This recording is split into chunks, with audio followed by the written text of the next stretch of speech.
A ver, en primer lugar, es muy complejo definir lo que significa inteligencia. Primero tenemos que entrar por ese rincón para definir qué es inteligencia. Lo podemos definir de muchas formas. Sin embargo, la forma más simple de decirlo es la capacidad de resolver problemas. Con eso alcanza. Ahora bien, empecemos a discernir lo que significa la capacidad de resolver problemas. Patios Producciones presenta El Centésimo Mono con Patricia Silva, periodista y geobióloga.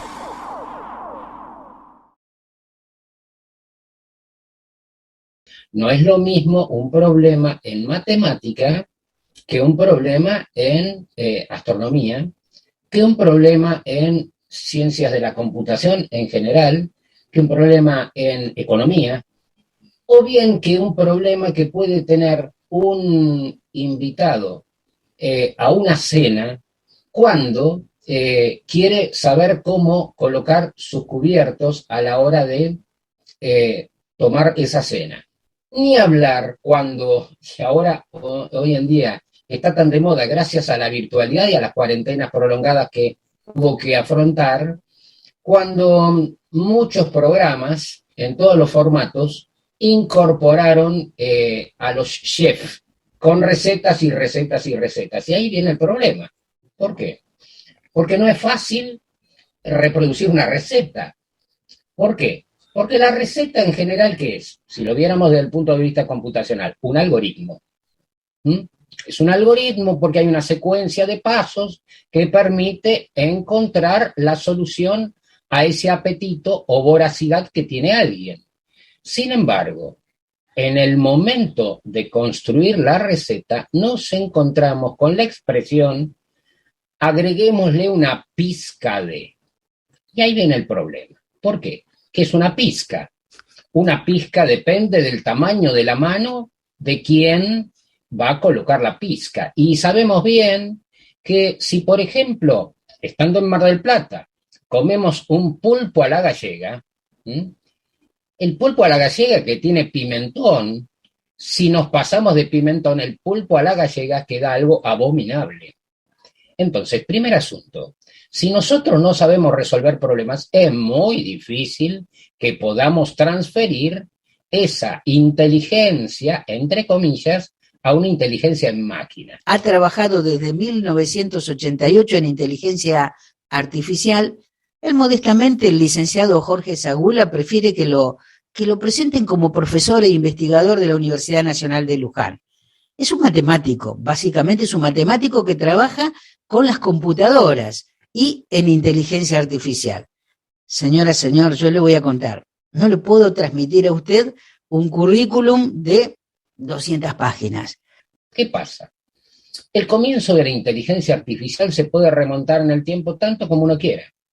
Sin embargo, bastó que Alan Turing, inglés, quien logró en plena guerra mundial, la segunda, decodificar a través de su máquina, llamado el código Enigma, dijo que en una de sus publicaciones, dijo que en algún momento las máquinas iban a evidenciar inteligencia. Eso bastó para generar una pequeña chispa que en el año 1950 diera origen al concepto de inteligencia artificial. Claro, no fue tan inmediato. ¿Por qué? Porque comenzaron a reunirse los referentes de alguna manera en ciencias de la computación, que acá viene el asunto. ¿Quiénes son los referentes? Porque esto es un tema exclusivamente de máquinas. No, primero hay que ver cómo es la inteligencia para poder replicarla a posteriori. Entonces, si nosotros dijéramos tan simple inteligencia artificial, ¿qué podríamos llegar a decir? Captación de la inteligencia humana transmitida en una forma entendible por máquinas a la máquina en beneficio de la humanidad. Podríamos decir eso, así rápidamente. Ahora, el asunto está en qué, en cómo transferimos esa inteligencia a una forma entendible por máquina. La máquina entiende a los algoritmos. Entonces, por eso es que debemos, entre comillas, transferirla en forma de algoritmos. ¿Cuándo? Si nos posicionamos en ese momento, la máquina resolvía problemas secuenciales.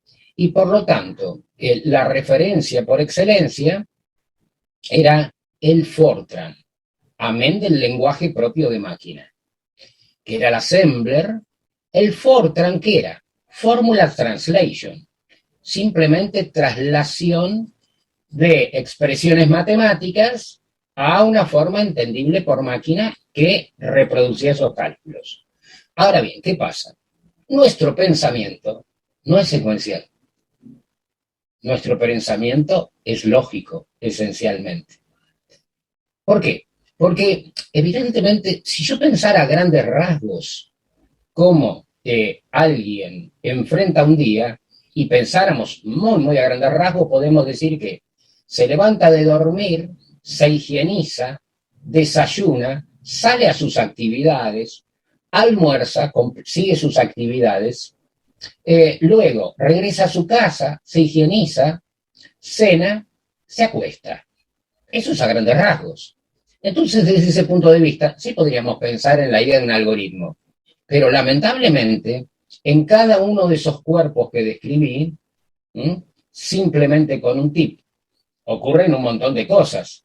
Entonces, ese montón de cosas no es secuencial. Con lo cual, ahí viene el primer inconveniente. Por lo tanto, ¿qué ocurre? La inteligencia artificial, cuando empieza a desarrollarse, se empieza a desarrollar por los conceptos más simples, entre comillas, pero al mismo tiempo, no solamente simples por lo que hubiera que hacer, sino que tuvieran una construcción que no requiriera demasiada investigación dentro. ¿Por qué? Porque podríamos citar un montón de posturas, pero, por ejemplo, hay una cuestión que tiene que ver con cómo razona una persona, y depende. Hay infinidad de consideraciones. Yo siempre me baso en este concepto, que le transmito siempre a mis alumnos. Quien más sabe, más posibilidades de aprender tiene. Entonces, acá viene una primera cuestión. La cuestión, ¿sabe? ¿Sabe de qué? Sabe de puntos suspensivos. Entonces, ¿qué ocurre? El gran bagaje de conocimiento permite estar en mejores condiciones para afrontar un desarrollo de construcción de conocimiento. Esa construcción de conocimiento deviene del aprendizaje. Y si entonces hay aprendizaje, hay inteligencia. Entonces, para relacionarlo con la actualidad, la pregunta que cabe acá es, ¿hay inteligencia en el tratamiento del COVID? Porque, ¿qué ocurre? Una cosa es pensar, como lo escribí en un ensayo que presenté en un congreso internacional el viernes pasado, digo, resta saber si la humanidad aprendió de su experiencia. ¿Por qué? Porque evidentemente que en estos momentos haya casos bajos, no significa que no estemos en riesgo, porque la pandemia es pan porque afecta a todos. Argentina no está exceptuada de esa pandemia. Y si evidentemente la capacidad del aprendizaje es precisamente que alguien, en base a lo que ocurrió, construya, nadie puede desatender que en el resto del mundo, sobre todo en Europa, el virus está nuevamente de fiesta. Entonces, si no somos capaces de resolver nuestros problemas, la pregunta es, ¿podemos transferir nuestra inteligencia a máquina? Sabemos lo que va a ocurrir. Sin embargo, alguien podría decir paradojalmente lo siguiente, bueno, pues entonces mejor que estén las máquinas para reemplazar a la inteligencia humana. Esto como una primera aproximación a su pregunta. Sin embargo, lo escucho atentamente y, por supuesto, surgen muchas preguntas, ¿no? Usted mencionó el tema del COVID y estamos hablando de inteligencia artificial. Y pregunto, ¿tienen algo en común? Por supuesto. ¿Por qué? Porque en estos momentos voy a hacer un salto en el tiempo. Sí. El inicio de la inteligencia artificial se basó fundamentalmente en la construcción de modelos que permitieran reproducir precisamente la inteligencia. Yo dejé algunas migas, exprofeso, para ver que si no existe la inteligencia natural, es muy difícil que exista la inteligencia artificial, porque podríamos decir paradojalmente, como alguna corriente en su momento planteó en la década del 50, bueno, veamos que reproduzcamos la inteligencia, ¿m?, en base a. Y había otra corriente que decía, evidenciemos procesos que sean inteligentes, en base a nada. Entonces, ¿cuál es el contraste en ese caso? Eso sería jugar a ser Dios, para ver qué tipo de conceptos son inteligentes. Ahí podríamos llegar a estar en problemas. Sin embargo, ¿qué es lo que ocurre? La construcción de esa inteligencia hizo que se empezaran a desarrollar modelos en distintos caminos. Y, por supuesto, todos bienvenidos, provenientes de investigadores en la biología, en la medicina, en la ingeniería eléctrica, en la ingeniería electrónica, en ciencias de la computación, matemáticos, lógicos, filósofos, economistas, todos convergían hacia la construcción de ese conocimiento. ¿Qué pasa? Hubo un momento donde se comienza a desarrollar el concepto de lo que se llamó perceptrón. ¿Cuál es la idea del perceptrón? Basado en la construcción humana, es decir, basado en el sistema nervioso, el perceptrón era una suerte de neurona artificial. Entonces, ¿qué pasa? Obviamente artificial, se sobreentiende. No iban a descerebrar a alguien para poder hacer la captación, ¿no es cierto? A lo mejor entonces, inclusive no funcionaba tan bien. No, por eso, ese es el riesgo, ese es el riesgo. Entonces, ¿qué pasa? Aparecieron dos investigadores que eran realmente encumbrados ya en esa época, llamados Seymour Papert y Marvin Minsky, sobre todo, que eran investigadores del MIT. Entonces, ¿qué pasa? Estamos hablando por el año 56, por allá, ¿no es cierto? Un poquito más adelante. Bueno, ellos ya estaban en esa época, en MIT, pero este trabajo que digo yo es de la década del 60. ¿Qué pasa? ¿Qué ocurre? Empiezan a plantear que esa neurona, como había sido concebida esa neurona artificial, solamente computaba procesos lineales.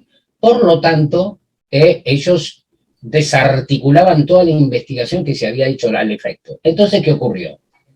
Cae la inteligencia artificial, como era pensada hasta ese momento.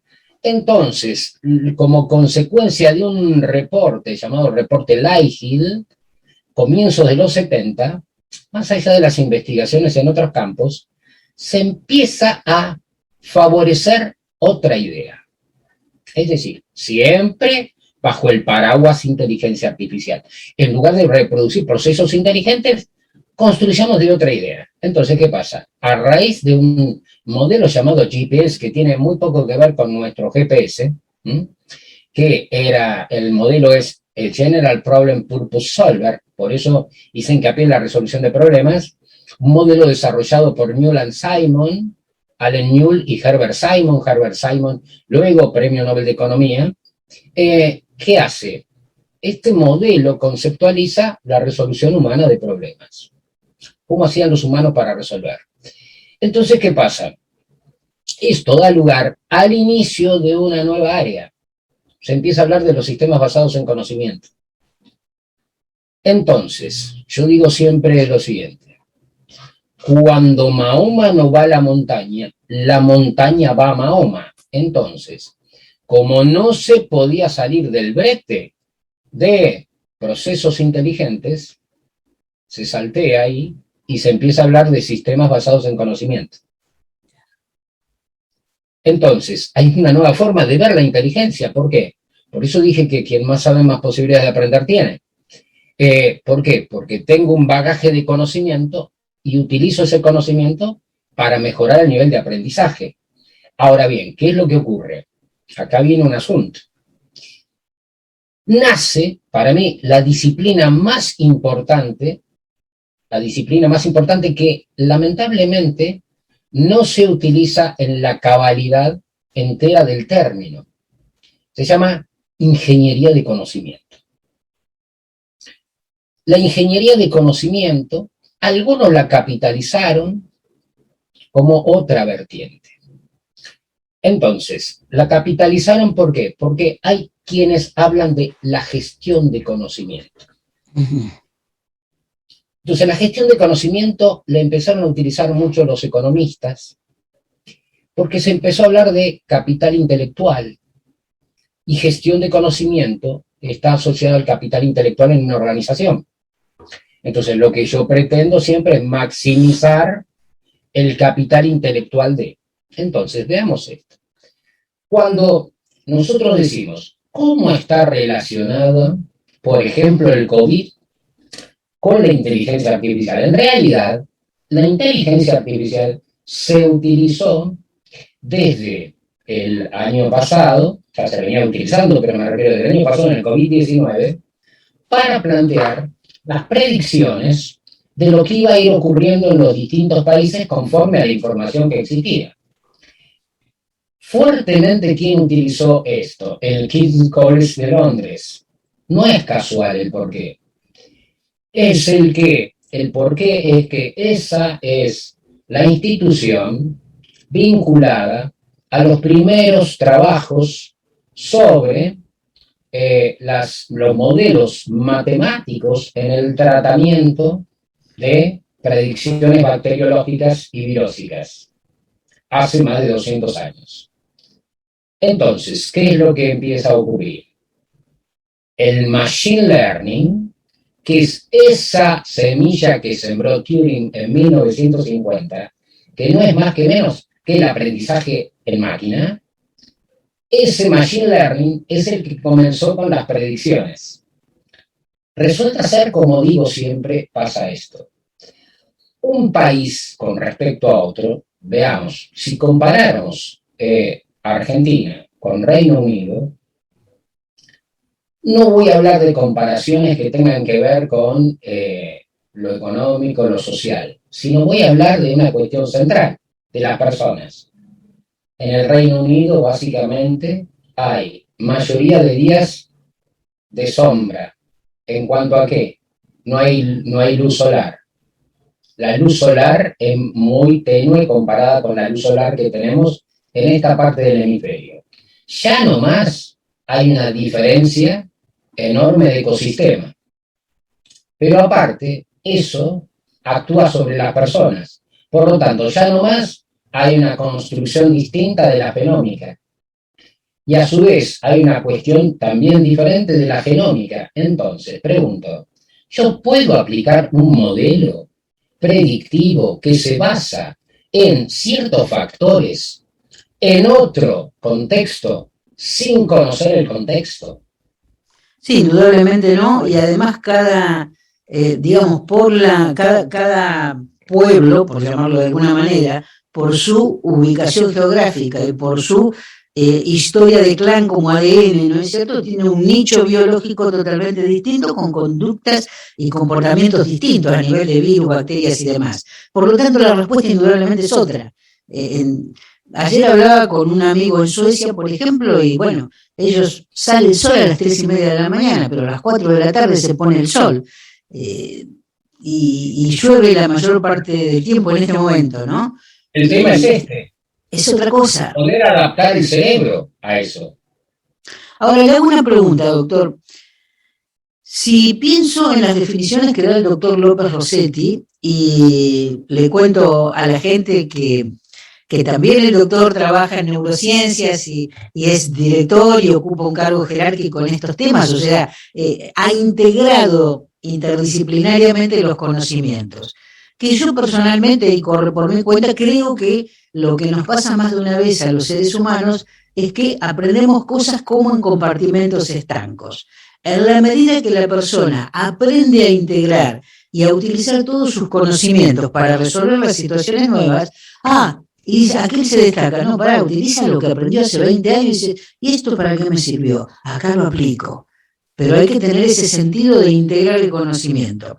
Volviendo al doctor López Rossetti, él define, por ponerlo en una frase, el corazón decide, la mente justifica. Es tan así como lo vemos desde la inteligencia artificial e integrando lo que usted maneja de neurociencias, hasta dónde nosotros tomamos decisiones lógicas, racionales, o hasta dónde siento que es para allá y hago caso de mi intuición. ¿Pueden alcanzar eso las máquinas? Bueno, yo acá, por supuesto, primero, no soy biólogo, no soy médico, pero lo voy a responder desde el punto de vista matemático. Es decir, desde el punto de vista matemático y desde el punto de vista de mi conocimiento en cuanto a qué. Yo digo siempre lo siguiente, por más que hace más de 30 años que estoy en el tema, es muy difícil transmitir algunas cosas. Se pueden, de alguna manera, encontrar algunas representaciones asociadas, pero pensemos. Si yo le pongo frente a una persona una torta selva negra y quiero que otra persona que está a kilómetros de distancia interprete que yo ante mí tengo una torta selva negra, ¿no? Pensemos. Es un campo interdisciplinar enorme. ¿Por qué? Porque primero hay que ver si a mí me gusta la torta. Entonces, si a mí no me gusta la torta, yo le voy a transmitir al otro que no me gusta. Pero si a mí me gusta, intervienen muchísimos factores en el medio. ¿Por qué? Porque hay que ver por qué me gusta. Si me gusta porque la comí de chico, si me gusta porque alguna vez la comí y me gustó, si me gusta porque la comí en un contexto donde había otras personas a las cuales les gustaba, si me gusta por lo que la reacción de los demás, hay infinidad de factores. Con lo cual, construir ese conocimiento en forma asociada no es sencillo. Es un término, evidentemente, de mi percepción, en primer lugar, y segundo, mi procesamiento de la percepción. Yo insisto siempre en esto. Todos los lenguajes, de cualquier naturaleza que estos sean, tanto los humanos como los animales, como los lenguajes de máquina, se basan en dos conceptos simples: sintaxis y semántica. El tema está en que, si yo no explicito claramente la sintaxis, la semántica no tiene razón de ser. Ahora, con sintaxis, sin semántica tampoco. Con lo cual, acá viene un asunto. ¿Cómo describo punto a punto cada una de las cosas que puedo hacer? Hay algunas cosas que se pueden dosificar, es decir, hay robots que operan. ¿Por qué? Porque tienen una construcción secuencial de la operación, de cualquier naturaleza que esta operación sea. Ahora, de ahí a asegurar que se puede transferir las emociones 100%, pasa una cosa que es paradójica. ¿Por qué? Porque una emoción es algo que genera, digamos, en una persona un determinado bienestar, para decirlo de alguna manera, puede ser un malestar también, pero si una emoción se secuencia, deja de ser emoción. Entonces, es muy paradójica la definición. Entonces, yo creo que el talento de una persona no es posible transferirlo en su totalidad. Sí, lo que es posible transferir, entre comillas, es su conocimiento. Todo depende de cuál sea la técnica de extracción del conocimiento. Eso es un tema de la ingeniería del conocimiento. ¿Por qué? Precisamente yo dije que es un tema central. ¿Qué hace la ingeniería del conocimiento? Si yo lo sintetizara en 3 fases solamente, adquiere, modela e implementa. Esos son 3 fases. Pero por supuesto que aquí hay un montón de cosas. ¿Por qué? Porque cuando digo modela, tengo que modelar cómo razona, tengo que modelar cómo concluye, cómo infiere. Es decir, cómo infiere, qué tipo de razonamiento está usando. ¿Es inductivo, deductivo? ¿Es retroductivo? ¿Es abductivo? ¿Cuándo procesa? ¿Qué tipo de modelo utiliza para poder concluir? ¿Está usando estadística, probabilidad? ¿Está usando posibilidad? ¿Está usando necesidad? ¿Está usando credibilidad? Todo eso da lugar a algo que lo engloba, que es el know-how. El know-how de alguien tiene un nombre específico para nosotros, se llama heurística. Pero la heurística la tienen tanto los carpinteros, como los albañiles, como los coleccionistas de cualquier cosa. ¿Por qué? Porque es un conjunto de principios y métodos que permite reclasificar y resolver. Pero no es fácil transferir la heurística al 100%. Tengo un ejemplo muy concreto que podríamos llegar a aplicar este domingo. ¿Por qué? Al menos acá, en estos momentos, en este instante hace 30 grados.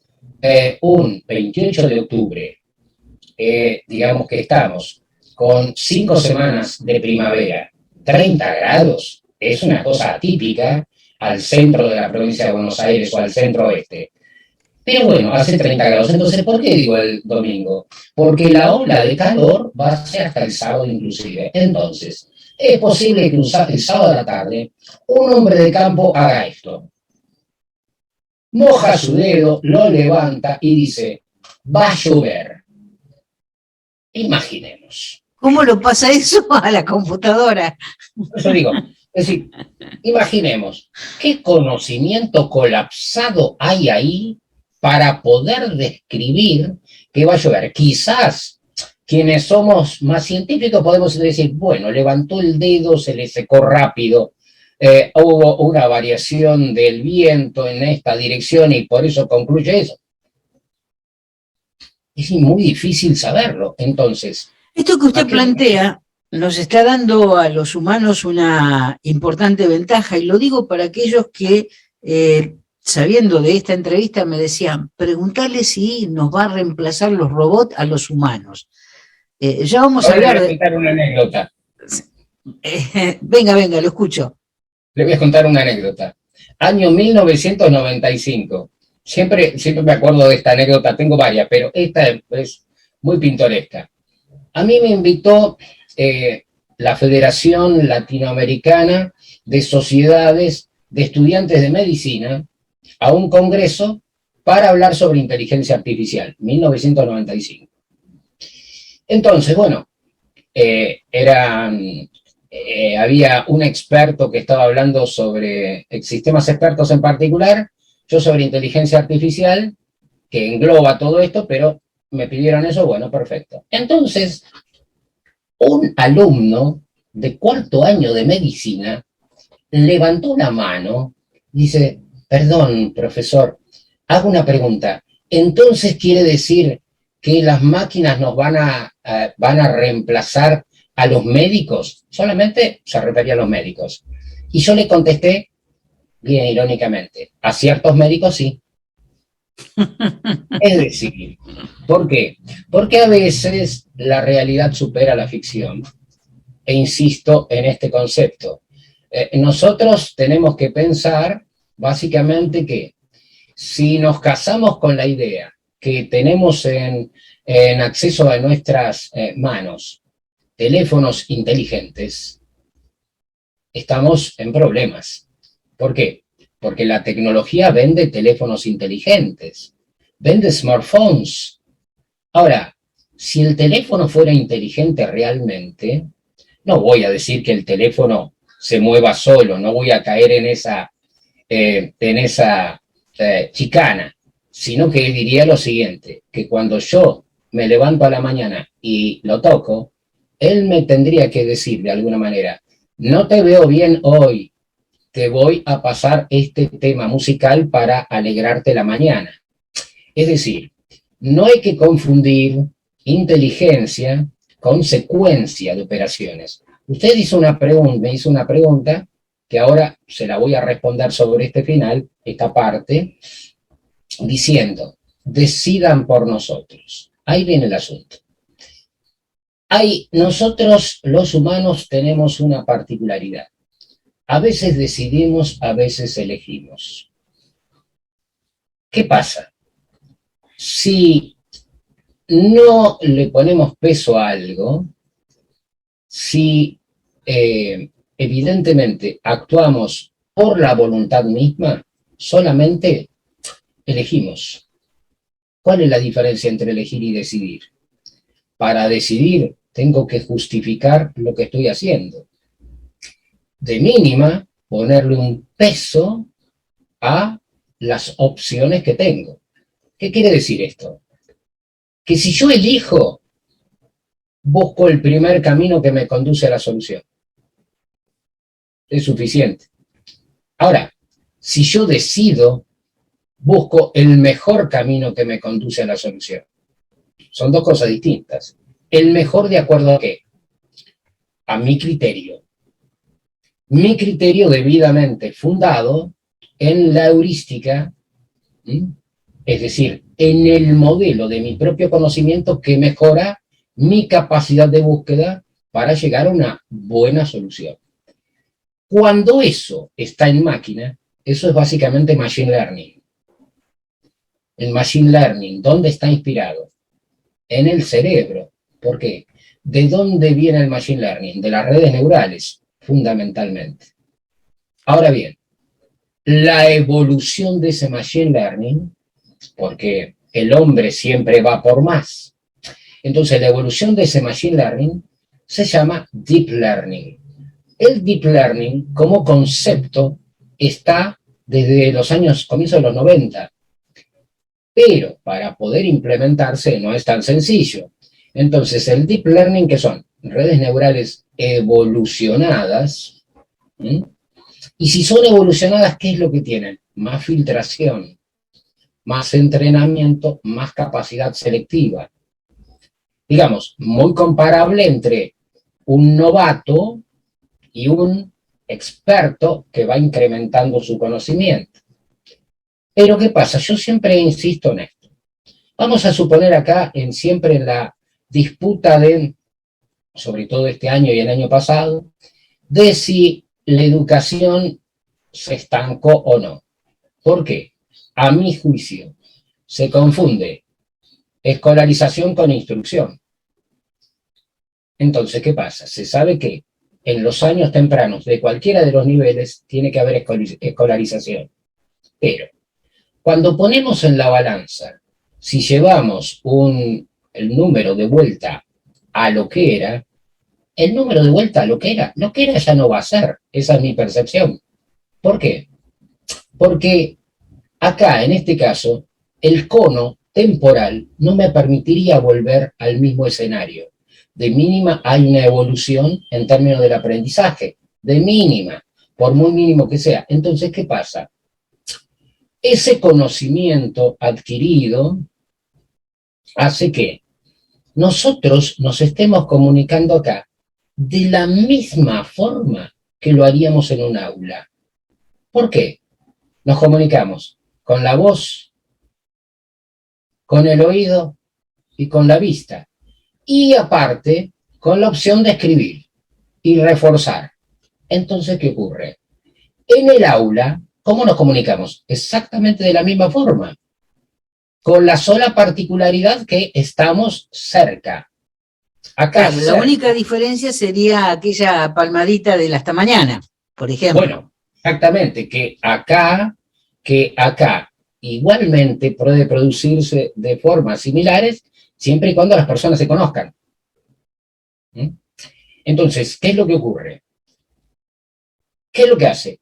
Capta esa idea, obviamente, la inteligencia artificial, porque siempre está atenta. Obviamente, no es que no lo quisiera captar, pero una cosa es captarlo, otra cosa es llevarlo a la práctica. Seguro. Entonces, en los últimos 4 años, se empieza a hablar de lo que se llama el Deep Reinforcement Learning, que es ni más ni menos que el aprendizaje profundo reforzado. Nosotros adquirimos información básicamente por sensores. nuestros ojos, Sí, nuestros es verdad. oídos. Centralmente, claro. ¿En qué actividades, en qué trabajos, en qué tareas puede ser reemplazado el ser humano?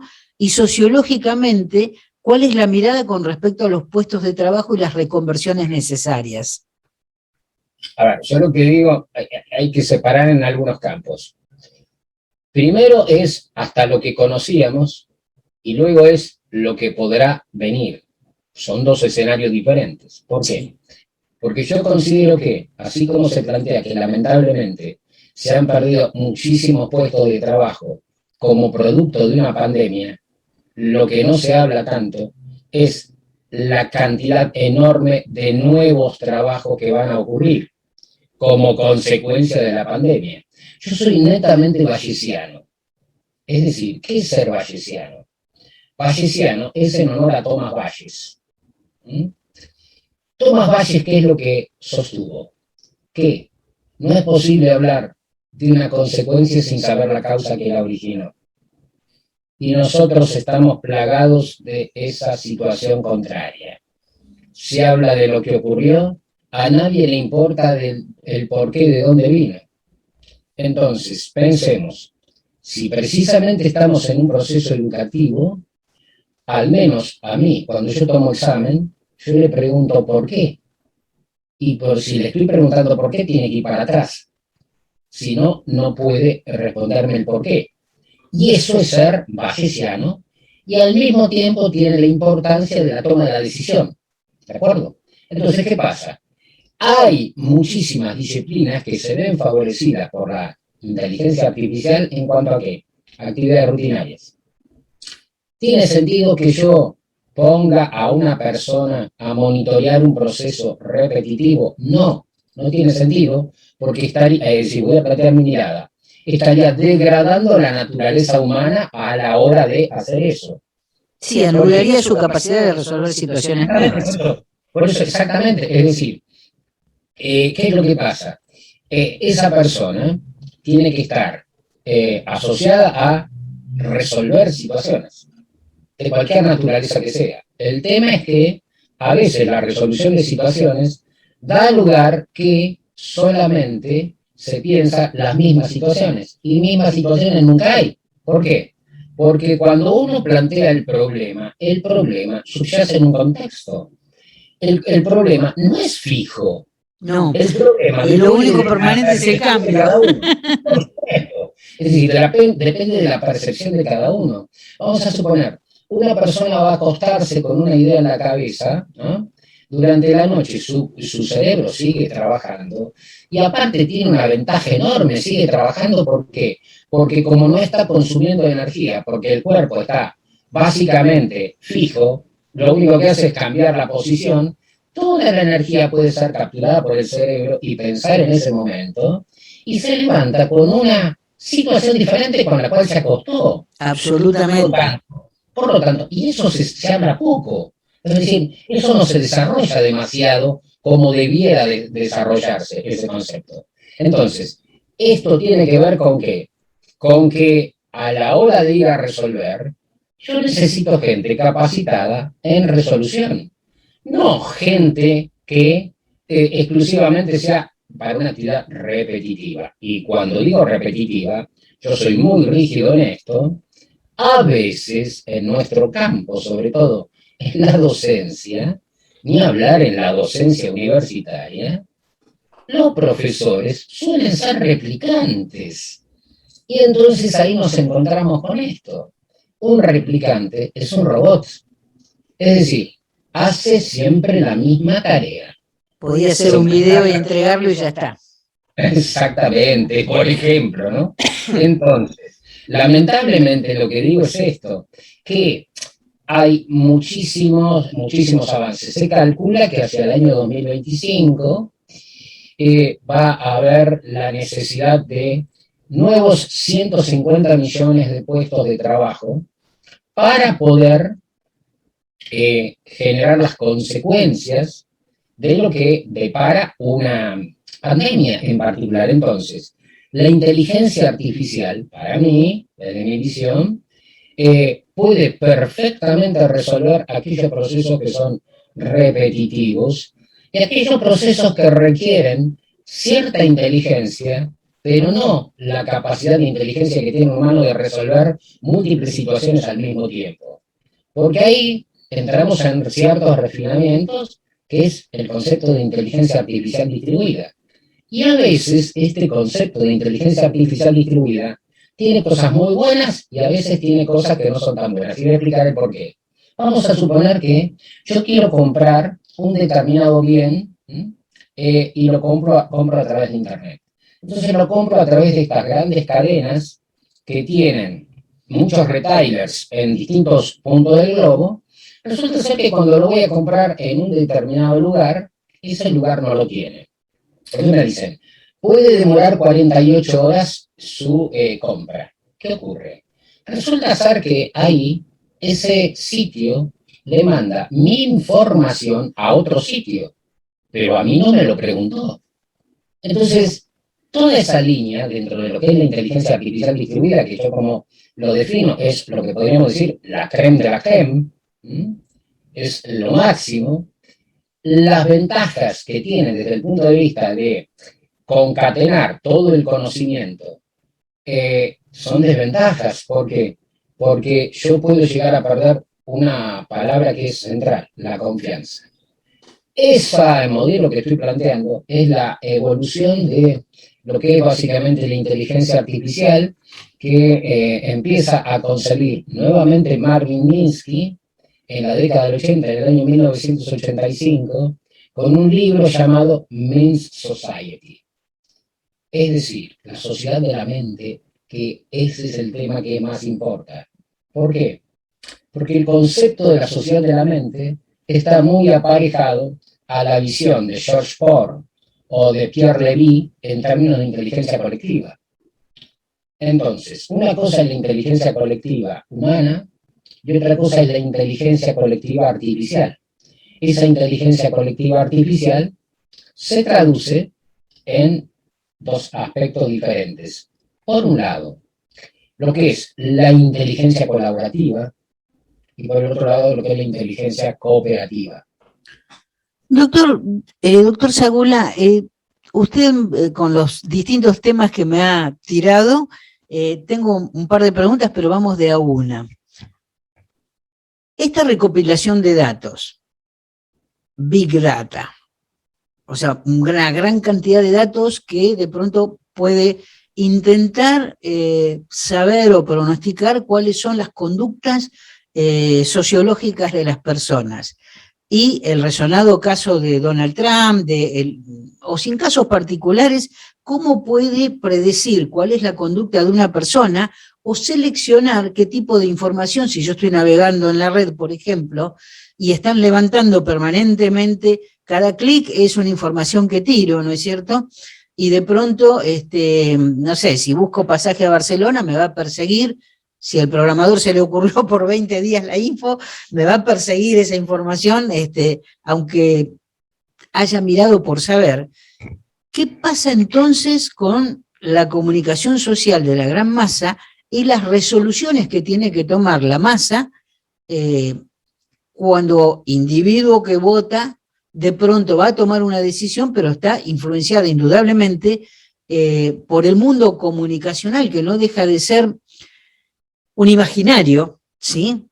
¿Por qué? Porque una cosa es la realidad mía que yo vivo y protagonizo día por día, y otra cosa es cuando me siento frente a la computadora, el gran mundo que se me amplía y que se pone a mi alcance, pero está en la computadora. Salvo cuando dice usted, por ejemplo, hacemos un diálogo como este que estamos haciendo y cortamos las distancias, y ya somos dos personas comunicándonos, no importa cuál sea el medio que lleve el mensaje, ¿sí? Podría haber sido un teléfono fijo, un celular o esta computadora.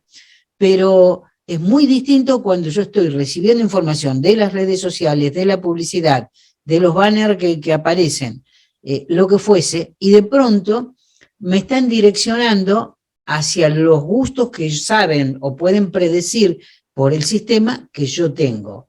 Entonces, ni siquiera me está permitiendo enriquecerme con el que piensa distinto o mostrarme algo diferente a lo que yo busqué. Porque si yo hice clic en un producto porque digo, no sé qué es este aparato, para qué sirve, No es que lo quería, era porque no sé lo que es. Y de pronto me persigue por un montón de días y me ofrecen ese aparato que no preciso. Ahora, la influencia en la elección de un gobierno es severa. Entonces, ¿cuál es su mirada al respecto? El tema es muy complejo por múltiples cuestiones, pero pasa esto. Le voy a dar un contraejemplo eh, eh, para ver desde dónde sale esto y luego le voy a poner una sola palabra como conclusión al respecto. Vamos a suponer que usted va al supermercado y compra distintos tipos de productos. Muy bien. Entonces, resulta ser que compró mayonesa marca H, compró gaseosa marca C, compró alimento para perros marca D, entre otras cosas. Luego, con su tarjeta de crédito, paga. Y resulta ser que usted en su mail, fundamentalmente, o cuando ingresa por internet a una búsqueda, le aparecen estos banners, en particular entonces le empiezan a aparecer los productos de la empresa, que era la marca C de gaseosa, los productos de la empresa, que era la marca H de mayonesa, y los productos de la empresa, que era la marca D de alimento para perros. Pero aún más, usted va al supermercado, nuevamente, a los 15 días, y se encuentra con que en la punta de góndola hay una oferta de mayonesa H con alimento para perros D, o bien de mayonesa H con marca de gaseosa C. Entonces, ¿qué pasa? A ver, la tarjeta tiene su nombre,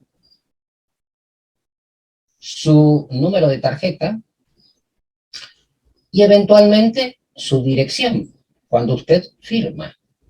¿Por qué? Porque la tarjeta le llega a esa dirección, sea en forma virtual o no, esos son los datos. Pero, pregunto, ¿quién le preguntó si compró para usted? ¿Compró para un familiar? ¿Compró para un vecino? ¿Le prestó la tarjeta a alguien? Nadie tiene la menor idea de eso. Entonces, ¿qué digo esto? Respuesta, sesgo. Una sola palabra, sesgo. Entonces, ¿qué pasa? Nuestro cerebro en general debe ser insesgado, pero resulta a la postre que a veces es sesgado. Entonces, digo a la postre a veces, porque en realidad es muchas, y resulta que nuestro cerebro está influenciado. ¿Por qué? Porque no estamos en general acostumbrados a decidir, sino a elegir. Por eso no había querido hacer hincapié en particular. Pero ¿qué ocurre? Si yo le pongo a alguien blanco, blanco y blanco, elige blanco, obviamente. Ahora, si yo le pongo a alguien blanco, gris y negro y me empieza a hacer preguntas del por qué, entonces va a ser diferente. Después que tome la decisión como quiera, pero después que no se arrepienta. Ahora bien, miren lo interesante de esto, se arrepiente. Para arrepentirse tiene que volver atrás. Uno puede volver atrás sí y solo si recuerda sus pasos previos, si no, no existe el atrás. No hay atrás, para quien no recuerda. Entonces, imaginemos, yo esto lo contemporizaba acá, en este caso, desde el año pasado, con lo siguiente, sobre todo en algunos grupos de amigos y demás. Pensemos esta idea. El año pasado, cuando empezó el virus a aparecer, a circundar, se le pedía a la gente que recordara sus contactos estrechos de hacía 4 días. Entonces, yo empecé a experimentar un juego. Yo le empecé a preguntar a mis alumnos y a algunos amigos, le digo, decime Decime, yo te voy a hacer una pregunta simple. Decime qué comiste antes de ayer. La verdad que no me acuerdo. A ver, si vos no te acordás que comiste antes de ayer, ¿vas a poder decir con quién estuviste los últimos 4 días? Lógico, si yo a una persona la tengo cercenada y la tengo al decir de Foucault, ¿m? en una reserva, ¿no? ¿M? Evidentemente es fácil saber que no se comunicó con muchos, pero si a una persona la tengo circulando, ¿con cuántas personas se comunicó? Entonces pensemos, ¿qué hace el Big Data? Big Data es la evolución de un concepto que hace 40 años se llamaba Database Management Systems. El Database Management System, que eran grandes bases de datos que administraba información. El problema es que para esas grandes bases de datos se necesitaban metodologías matemáticas transformadas en algoritmos que capturaran esa información. Entonces aparece lo que se llama data mining. ¿Qué es data mining? Minería de datos. Ahora, si vamos a la real definición de la cuestión, ¿la minería qué es? Artesanal. Entonces ahí viene el asunto. Cuando yo trato de modelar a través de modelos, entre comillas, exitosos y replicándolos sin análisis previo, me encuentro con que estoy respondiendo a granel, pero no específicamente. La verdadera Big Data Science requiere de modelos donde exista la posibilidad del control humano, artesanal, para poder discernir claramente entre una cosa y otra. Esto no se desarrolla tanto. Yo conozco muchas empresas que por lo general contratan a otras empresas para que le procesen datos y les hagan análisis de lo que se llama analytics, que es la predicción de lo que va a ocurrir. No les importan los algoritmos. Lo único que les importa es lo que le va a ocurrir. Ahora, lo que le va a ocurrir. El tema es que los algoritmos tienen que ver con la naturaleza del problema también. Yo no puedo aplicar cualquier algoritmo en cualquier caso, desconociendo la información. Ahora, ¿qué pasa? Esos algoritmos en general deben ser ad hoc. Y ese ad hoc tiene que ver con la artesanía. Y eso tiene que ver con la inteligencia natural. Por eso insisto que, como lo dije en ese momento, hay ciertas personas donde la inteligencia artificial la va a reemplazar por completo. Indirectamente, nosotros podemos pensar que utilizamos productos que tienen ciertos aspectos de inteligencia artificial. Pero doy un ejemplo. Los buscadores, fundamentalmente, cualquiera de los buscadores, se jactan de que se sustentan en inteligencia artificial. Usted intente hacer una búsqueda, va a ver que si usted sabe lo que busca, se cumple la teoría de los 6 grados. En 6 pasos lo encuentra. Ahora, si usted no tiene la menor idea de lo que está buscando, va a tener que hacer muchísimas preguntas para poder resolverlo. Entonces, yo insisto, no toda la inteligencia puede ser capturada por una máquina, a pesar de trabajar en el tema. ¿Por qué?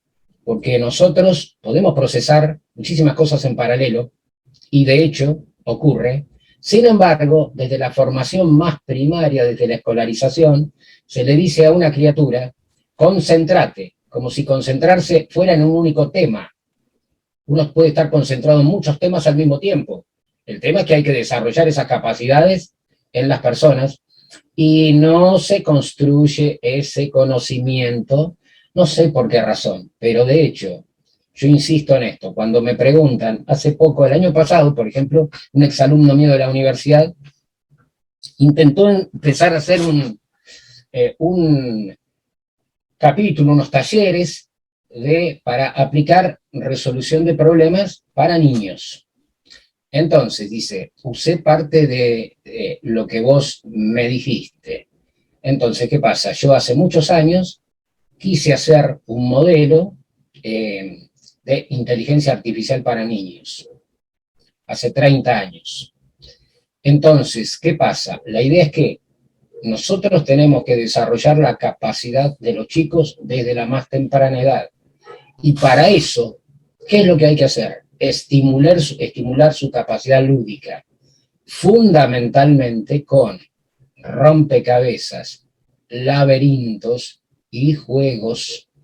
¿Por qué? Porque mejoramos la capacidad de búsqueda y de aprendizaje. Y todo eso se resume en un gran tema que es muy inherente a las matemáticas, muy inherente a las ciencias de la computación y muy inherente a la estadística y la probabilidad, que es el reconocimiento de patrones. Ese tema es central en todo esto. Y de hecho, lo es para la biología, nada más no llamado específicamente así, y todas las ciencias derivadas. Doctor Jorge Zagula, nos estamos quedando sin tiempo, pero usted tiene prevista una conferencia el día lunes 1 de noviembre y quisiera que nos cuente usted de qué se trata, qué hora va a ser, dónde, de qué manera. Bien, ¿de qué se trata? Es precisamente parte de esto que fui diciendo, porque va a ser una primera conferencia de varias que pueden seguir en el paso del tiempo, donde voy a hablar de concepción, aportes y evolución de la inteligencia artificial, para de alguna manera decir que no todo lo que reluce es oro, en primer lugar, pero además para saber que esto no es hoy lo concibo, mañana lo vendo, sino que esto requiere mucho trabajo, porque imaginemos, si yo fuera a reemplazar a un médico neurocirujano por una máquina, como mínimo debo garantizar que la máquina realice el mismo porcentaje de expertise del médico. Si yo tuviera un riesgo que esto no ocurriera, estaríamos en serios problemas, y ahí sería más grave. ¿Quién recibiría el juicio por mala práctica? Le cuento a la gente, aquí abajo usted puede tener el link para acceder a la conferencia del doctor Jorge Zagula, que obviamente él se muestra muy orgulloso de su pertenencia a la Universidad Nacional de Luján, así que lo decimos también, y esta conferencia está organizada por el Departamento de Ingeniería Informática de la Facultad de Ingeniería de la Universidad Nacional de Mar del Plata, y va a ser concepción, evolución y aportes de la inteligencia artificial. Reitero, lunes 1 de noviembre a las 18 horas, obviamente va a ser vía internet. Así que quienes no quieran ingresar por el link que le dejamos aquí abajo, la van a poder ver por YouTube, que también aquí le dejamos cuál es el canal. Doctor, nuestra costumbre es que el cierre lo hace nuestro invitado, que es usted, así que la gente lo está viendo, escuchando, su mensaje para ellos. Bueno, en primer lugar que nadie debe asustarse por el avance de la inteligencia artificial, porque sería lo mismo que asustarse por el avance de cualquier otra ciencia que ha comenzado a desarrollarse. Sin embargo, también digo lo siguiente: nada es disciplinar, todo es interdisciplinar. Y gracias a que la ciencia, como lo sinteticé en un escrito el otro día, en el mundo ensombrecido, en medio del mundo ensombrecido, la ciencia quedó azorada, pero proactiva. Entonces, ¿qué pasa? La ciencia nunca cede. Sin embargo, también hay que saber esto. En general, a veces, la ciencia es blanca o negra, pero el mundo es gris. Ha sido el licenciado Jorge Zagula, profesor e investigador de la Universidad Nacional de Luján. Para recibir gratis nuestros boletines digitales, suscríbete en www.geobiologiamardelplata.com.ar. Escribinos a geobiología.mdp@gmail.com. Esto fue El Centésimo Mono. El Centésimo Mono. Con Patricia Silva, periodista y geobióloga.